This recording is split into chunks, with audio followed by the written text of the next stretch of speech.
Hello, AC Universe, and welcome to Canada Crossing. My name is Danny, and today we are on the completed island of New Cove. This is our ForestCore island, where we've mostly been building it on stream, and there's been maybe one official speed build that's been on the channel, but for the most part we have been doing it on stream, and it's been a lot of fun. But now I'm really excited to give you the final tour. So before we get into it, let's take a look at our map. Alright, so we have, of course, myself, we have Pecan, Pashmina, Dobie, Grizzly, Eric, Drift, Pietro, Bunny, Molly, and Quinn. Now, most of these villagers were picked specifically for their kind of forest nature, with, of course, one exception, but that one exception was because I had a very specific build in mind for him, which we'll get to during the tour. Let's go. Why are we waiting? Let's just go. I'll put the dream address on the screen for you right now, so if you want to come dream along with me, please, by all means. Also, take any photos, and don't forget to tag me in social media. I'd love to see what time you spent here.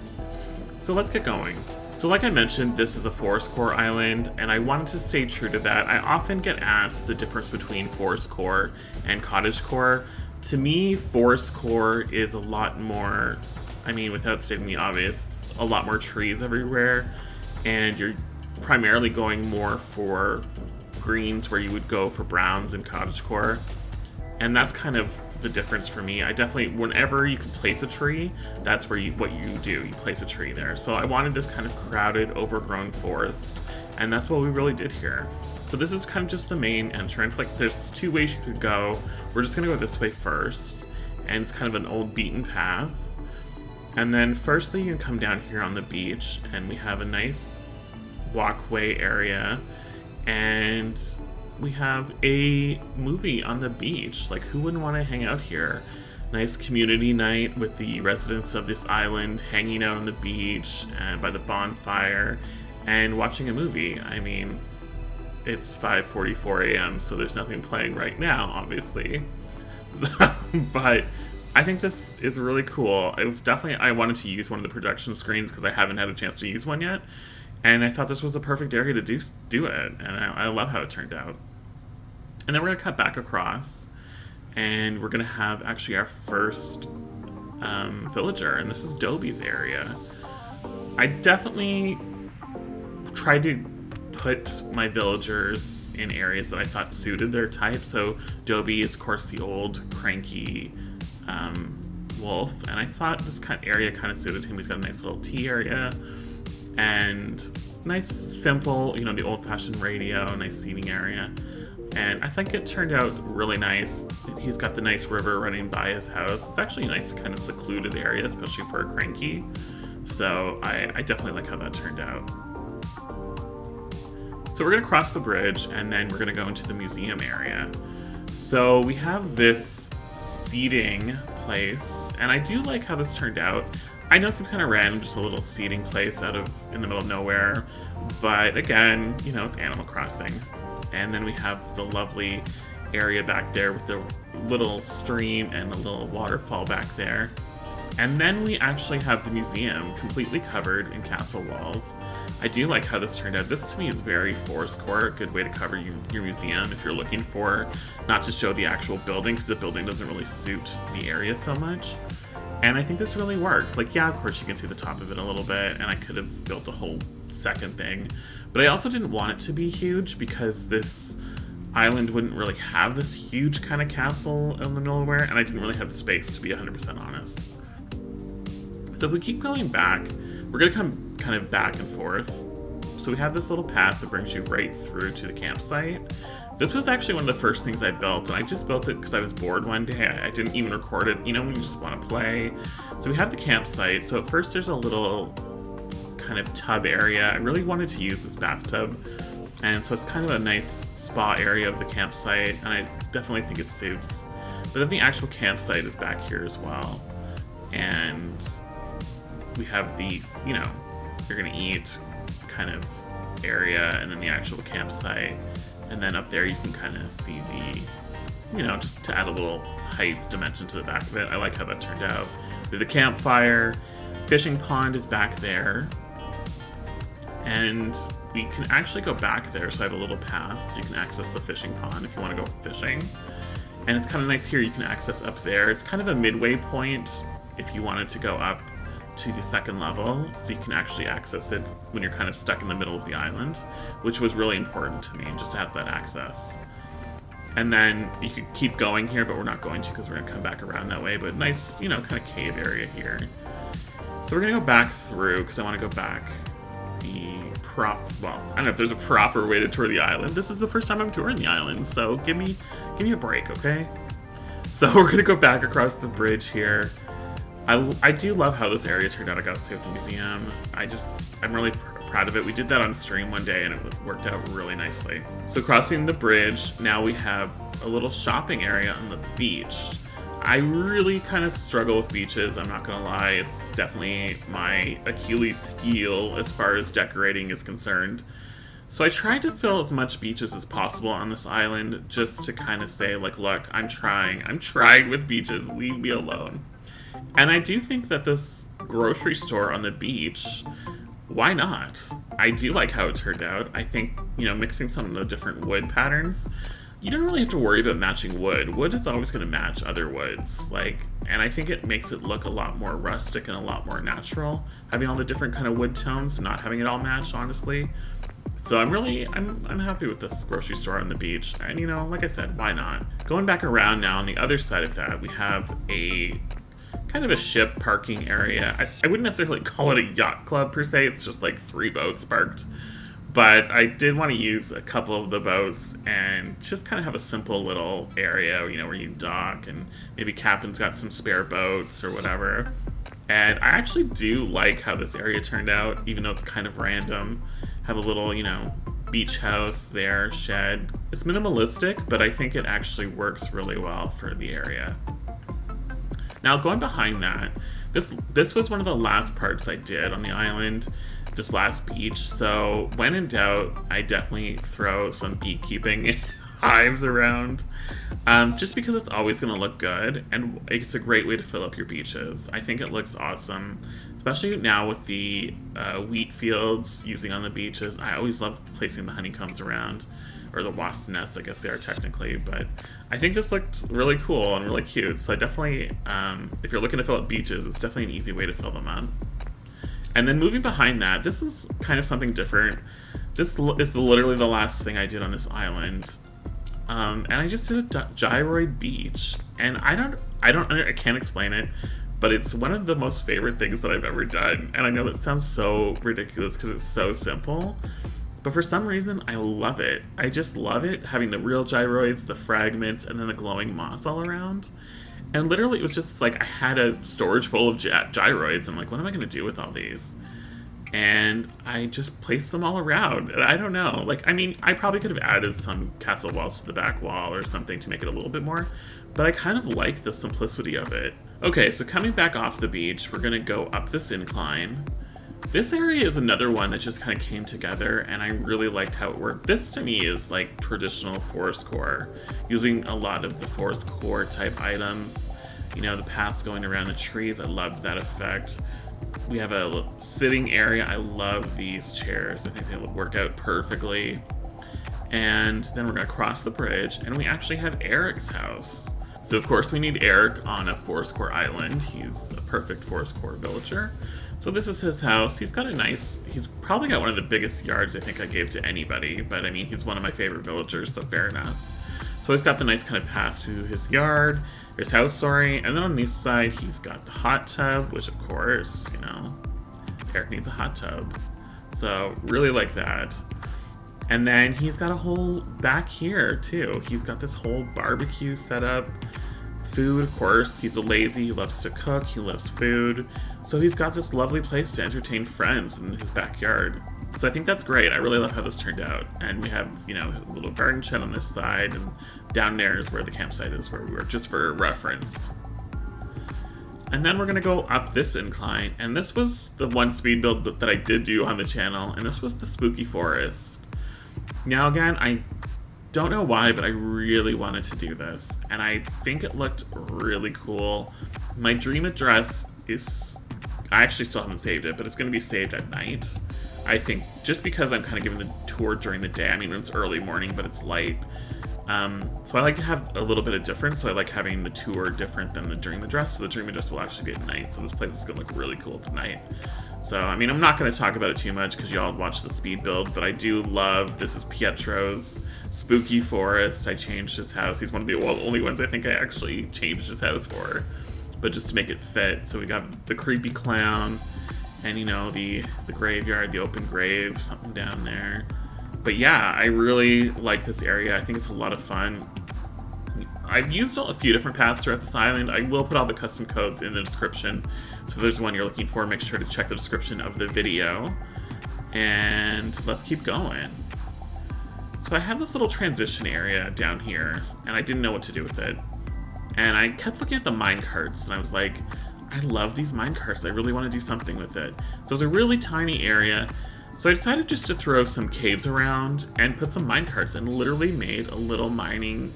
It's so small, but just a little mining area here. And I think it looks really cute. I definitely think, you know, it gives me inspiration to do something a little bit bigger, like a mountainous mine area in the future. But I do think that it turned out really cool. And just placing the kind of rocks and iron and gold around just adds a little bit of texture to it. And I'm really proud of it. And this is where you would go. So this is where the campsite is, just again, just for reference. That's where the fish pond, the campsite was. So just so you know where we were. So I think it's, again, it was a very small area. I didn't know what to do, but I think it looks really cool. I'm really happy with that. So then we're gonna go up here, and this is Quinn's house. Oh, this was the other one I customized. Sorry, I did customize another house. Her house is like this purple color, which didn't really go for my ForestCore island, but I really wanted an eagle. And I wanted an eagle up on the mountains here. And I really love how this turned out again. She's kind of got this overlook, almost like a nest on the mountains, you might say. Again, I love it. I've really fallen in love with this island. I think since I started my channel, this is one of the islands I've taken. Well, this and Fire Cove would be the two I've taken, the Elegant Core Fire Cove, I've taken my most time with. I started this island around Halloween, and right now recording, it's mid-May. So that's a fair amount of time on an island for a YouTuber, so I'm pretty happy with how it came out. I really spent a lot of time in every area just to make it feel full and complete. Alright, so now going back down here. So this is where we have Nook's Cranny, right at the back of the island. For some reason, right at the start, I wanted to put Nooks at the back of the island. I think we're so conditioned to put it at the front. I just wanted to be different and put it way at the back of the island. So it's actually right next to the secret beach. So I have a plant stand on this side of it. Just kind of like, you know, how a store would have a garden center. So that's kind of the idea here, that we have a little plant shop next to Nook's Cranny. And on the other side of it is actually the shipping yard where they would get all their... Oh, we actually have red here today. That worked out perfectly. Couldn't have asked for better to have the actual shipping thing here at the shipping yard, and checking off the invoices and then placing all the merchandise in boxes over here until it makes it into the store. This was one of the first things we did on stream, I think, and it was a lot of fun. I had a lot of input about this area, and I love how it turned out. And then right next to Nook's, we have, of course, the Able Sisters. And again, just kind of try to expand the store outside a bit, adding some clothes and more shopping area. Still keeping it ForestCore. You notice there's trees everywhere. You gotta keep the trees everywhere. I'm a big fan of ForestCore being in the forest. Go figure. Go figure. So again, just keeping things everywhere, keep it nice and full. I really think it looks really cool. Alright, so we're gonna come down this incline, and before we go into this area, my house is actually right back here. Now, pretty simple, but my house is kind of the farm of the island, so that's how I wanted to do it. I would, you know, grow a lot of the crops for the other villagers on the island, a nice pond. So I do really love my house. All the interiors are complete. I did work hard on them, so when you're visiting the DA, make sure to check them out. I'm not going to do them on the tour, just because it takes a long time, and it's something for you to look forward to when you visit the DA. Now, this was actually the first build we did on the island. This was actually for a challenge right after the 2.0 update. And I changed a few things, but a lot of it remains the same. This whole thing back here I did not change from that original speed build. And this part I did change because I had a building here, but I liked having just a simple little, I don't know, I love having, I know it's so typical to have the lighthouse on the peninsula, but there's a reason it's a classic, right? I love it. I think it looks really nice. I would love to sit up on that area or take pictures on that area. And then up here we just have a nice little deck area and you can look up. Like, how pretty is that? I love it. So this, again, like I said, that was all done for that original challenge speed build collab. And then the driveway kind of goes back out to the other side. So it's kind of like you can go in from either way. And then we might enter what might be my favorite part of the entire island is my Mush forest. So this is where we came up from the Able Sisters. I have this one little section here that's, I was just trying to play with a little building that's built into the cliff. And I do actually like how it turned out. So it's just kind of a random little building area. But then if we go into the Mush area, I just love it. I love it. I love it so much.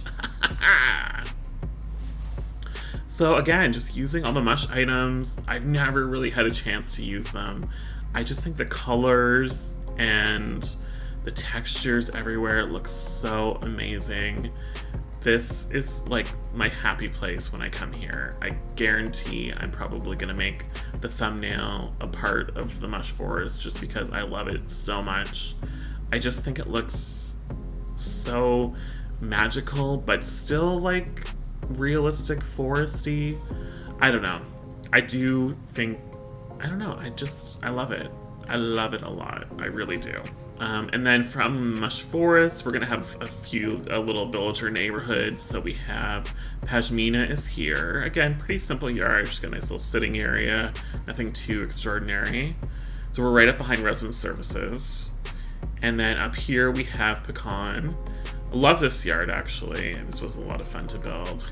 I like putting things on the third tier, not just having them all kind of one level, so that was kind of just wanted her little yard up there. And then Grizzly's house is back over here. But I do really like this area. I think his area is really nice, and he's got a nice little gazebo over the waterfall. So that brings us, this is waterfall, right? That's right in front of the entrance, in case you were wondering. So yeah, you'd come back around, and this is where we started the tour. If we went this way, we'd be right at Grizzly's house. And then if you kept going this way, so it kind of like looks like the resident services was kind of dug in, which I think is a cool kind of effect. And we'd go back here, and that would bring us, you know, to resident services and everything. And then we could go this way. There's a nice little path in through here, and that would bring us right to the Mush Forest. So you could go either way, just in case you're wondering how they all attach. You have multiple ways to go. But we're gonna go back up here. And we're gonna go, so this is Bunny's house. I do like Bunny a lot, and I think this is one of the first times I've ever had Bunny on an island, and she's really cute, really adorable. I love her house. This is not customized. Perfect house for this island. And then we're gonna go past Bunny, and we have this little land bridge. I actually really love how this turned out as well. And it overlooks this pond. I'm not gonna be able to get a good picture of it, because I'm just not good at that kind of thing. But we have this, I called it the duck pond because Molly's house is down there. But I do really like it a lot, and I wanted something to look over it. Yeah, I didn't have enough incline, like I've used every incline on this island that were allowed, all 10. So I couldn't make it, in a perfect world I probably would have gone up another level to make it the third tier, but I still like the way it turns out, and I love using log stakes. Log stakes are an oldie but a goodie. Use them whenever you can, they're amazing. Alright, so we're going off the land bridge, and this is Drift's house. So I want to Drift and Molly here kind of by the lake, or the, whatever we're calling it, a pond. Just kind of made sense to have my frog and my duck by the pond. So again, you can come down here, and here's the nice duck pond. You can sit under here with all the little ducks. So you go right back here to resident services. It's all connected. So it's nice. It's very easy to get around in this island, which is, I'm always a big fan of that. I don't like getting stuck. And then we're going to go to Molly's house, with Molly's house back here. And nice little picnic area, of course, by her duck pond. I really think this is all really pretty. I definitely love the nature vibes back here. And she's got an old shack back here where she likes to do her writing and reading. And I think it all really suits her, and I'm pretty happy with how that all came together for sure. Now, as far as the beaches on this side, this one's very, typical beach. We have the lounge chairs and the umbrella, and then we keep going down. We have a hammock, and then we have a nice little barbecue in the beach area. Love this. And then we keep going down past Drift's house, and just a little kind of cafe moment going on up here. Do like it. It's I don't know. This, like I said, I was kind of struggling with the beaches. This was kind of just thrown together at the last minute as well. I don't know why I keep leaving beaches to the last minute. I've got to definitely change that up a bit. But it's just kind of a lounge area, very, low key. But I think it suits the purpose. And like I said, it fills up the beaches. I want to try to fill up as much of the beaches as I can. So that kind of just leads right to here. And I do think it works. Again, it's just a low-key cafe. It's probably just where the locals would go hang out. Wouldn't be like necessarily a tourist attraction or anything. That's where we're going with anyways. I don't know why that piggy bank is there, but whatever, it's staying there now. Alright, so that is really it. That's the ForestCore Island, guys. Let me know what you think about it in the description. I'm really proud of this one. I'm so excited for what's coming next. But again, this one was so much fun. I had a ball making it with you all on stream. Don't forget to check it out. I will make sure to put the dream address in the description as well. And if you haven't already, like the video, subscribe to Canada Crossing, and I'll see you in the next one.